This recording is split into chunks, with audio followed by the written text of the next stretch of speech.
साथियों नमस्कार। मैं आज चैत्र मास के शुक्ल पक्ष की एकादशी के बारे में आप लोगों से बात कर रहा हूँ। यज्ञ दान तपा कर्म न त्याज्यम कार्यमेव तत्। श्रीमद् भगवद गीता में भगवान श्री कृष्ण के ये वचन अत्यंत महत्वपूर्ण हैं। यज्ञ दान और तपरूप कर्म किसी भी स्थिति में त्यागने योग्य नहीं है, अपितु कर्तव्य रूप में इन्हें अवश्य करना चाहिए। शास्त्रों में तप के अंतर्गत व्रतों की महिमा बताई गई है। सामान्यतः व्रतों में सर्वोपरि एकादशी व्रत कहा गया है। जैसे नदियों में गंगा, प्रकाशक तत्वों में सूर्य, देवताओं में भगवान विष्णु की प्रधानता है, वैसे ही व्रतों में एकादशी व्रत की प्रधानता है। एकादशी व्रत के करने से सभी रोग दोष शांत होकर लंबी आयु, सुख, शांति और समृद्धि की प्राप्ति तो होती है, साथ ही मनुष्य जीवन का मुख्य उद्देश्य भगवत प्राप्ति भी होती है। अब मैं अपने सभी श्रोताओं को चैत्र मास शुक्ल पक्ष की कामदा एकादशी का महत्व का वर्णन कर रहा हूँ। युधिष्ठिर ने पूछा, वासुदेव आपको नमस्कार है। अब मेरे सामने ये बताइए कि चैत्र शुक्ल पक्ष में किस नाम की एकादशी होती है। भगवान श्री कृष्ण बोले, राजन एकाग्रचित्त होकर यह पुरातन कथा सुनो, जिसे वशिष्ठ जी ने दिलीप के पूछने पर कहा था। दिलीप ने पूछा, भगवान मैं एक बात सुनना चाहता हूँ। चैत्र मास के शुक्ल पक्ष में किस नाम की एकादशी होती है। वशिष्ठ जी बोले, राजन चैत्र शुक्ल पक्ष में कामदा नाम की एकादशी होती है। यह परम पुण्यमयी है। पाप रूपी ईंधन के लिए तो वह दावानल की ही है।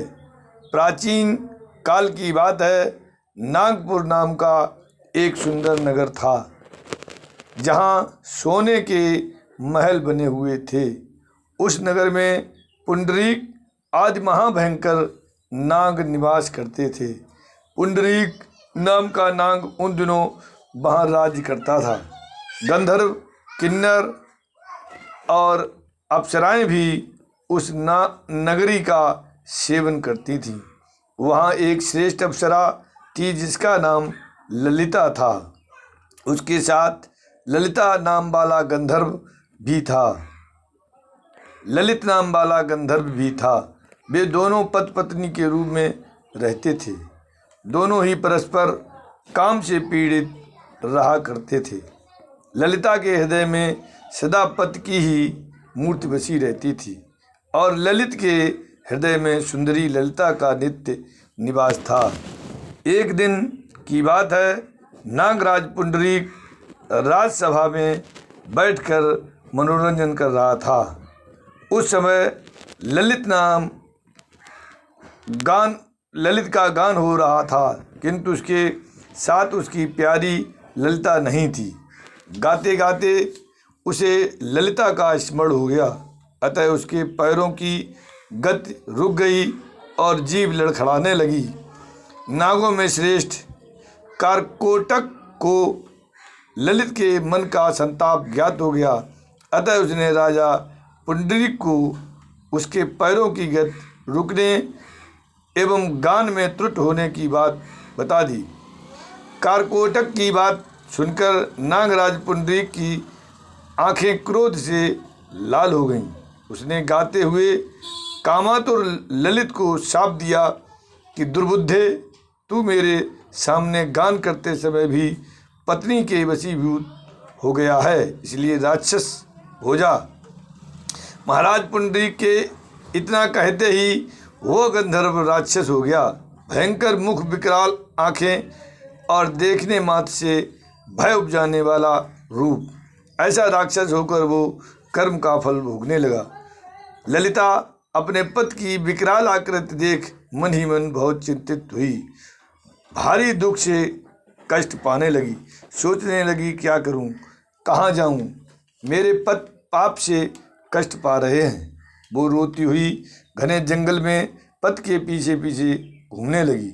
वन में उसे एक सुंदर आश्रम दिखाई दिया, जहाँ एक शांत मुनि बैठे हुए थे। उनका किसी भी प्राणी के साथ बैर विरोध नहीं था। ललिता शीघ्रता के साथ वहाँ गई और मुनि को प्रणाम करके उनके सामने खड़ी हुई। मुनि बड़े दयालु थे। उस दुखनी को देख कर वे इस प्रकार बोले, सुबह तू कौन हो, कहाँ से यहाँ आई हो, मेरे सामने सच सच बताओ। ललिता ने कहा, महामुने, वीर धनवा नाम वाले एक गंधर्व हैं। मैं उन्हीं महात्मा की पुत्री हूँ। मेरा नाम ललिता है। मेरे स्वामी अपने पाप दोष के कारण राक्षस हो गए हैं। उनकी यह अवस्था देखकर मुझे चैन नहीं है। ब्राह्मण, इस समय मेरा जो कर्तव्य हो वो बताइए। विप्रवर, जिस पुण्य के द्वारा मेरे पति राक्षस भाव से छुटकारा पा जाऊं, उसका उपदेश कीजिए। ऋषि बोले, भद्रे, इस समय चैत्र मास के शुक्ल पक्ष की कामदा नामक एकादशी तिथि है, जो सब पापों को हरने वाली और उत्तम है।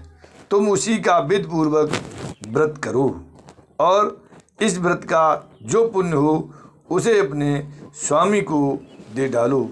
पुण्य देने पर क्षण भर में ही उसके शाप का दोष दूर हो जाएगा। राजन, मुनि का यह वचन सुनकर ललिता को बड़ा हर्ष हुआ। उसने एकादशी को उपवास करके द्वादशी के दिन उन ब्रह्मर्षि के समीप ही भगवान वासुदेव के श्री विग्रह के समक्ष अपने पति के उद्धार के लिए यह वचन कहा, मैंने जो यह कामदा एकादशी का उपवास व्रत किया है, उसके पुण्य के प्रभाव से मेरे पति का राक्षस भाव दूर हो जाए। वशिष्ठ जी कहते हैं, ललिता के इतना कहते ही उसी क्षण ललित का पाप दूर हो गया। उसने दिव्य देह धारण कर लिया और राक्षस भाव चला गया और पुनः गंधर्व तत्व की प्राप्ति हुई। नृपश्रेष्ठ, वे दोनों पति पत्नी कामदा के प्रभाव से पहले की अपेक्षा भी अधिक सुंदर रूप धारण करके विमान पर आरूढ़ हो अत्यंत शोभा पाने लगे। यह जानकर इस एकादशी के व्रत का यत्नपूर्वक पालन करना चाहिए। मैंने लोगों के हित के लिए तुम्हारे सामने इस व्रत का वर्णन किया है। कामदा एकादशी ब्रह्म हत्या आदि पापों तथा पिशाचत्व आदि दोषों का भी नाश करने वाली है। राजन, इसके पढ़ने और सुनने से वाजपेय यज्ञ का फल मिलता है। साथियों, इसी के साथ ये कथा का समापन हो रहा है। आप सभी लोगों से मेरी हाथ जोड़कर प्रार्थना है कि सभी लोग अपने अपने मोबाइल पर मेरे इस रमाकांत चतुर्वेदी नाम के चैनल को सब्सक्राइब कर बेल आइकन की घंटी पर बटन दबाकर, ताकि आगे के वीडियो आप लोगों के पास सहज ही पहुँचते रहें। धन्यवाद। सभी लोगों की जय माता, जय बजरंगबली, जय श्री राम।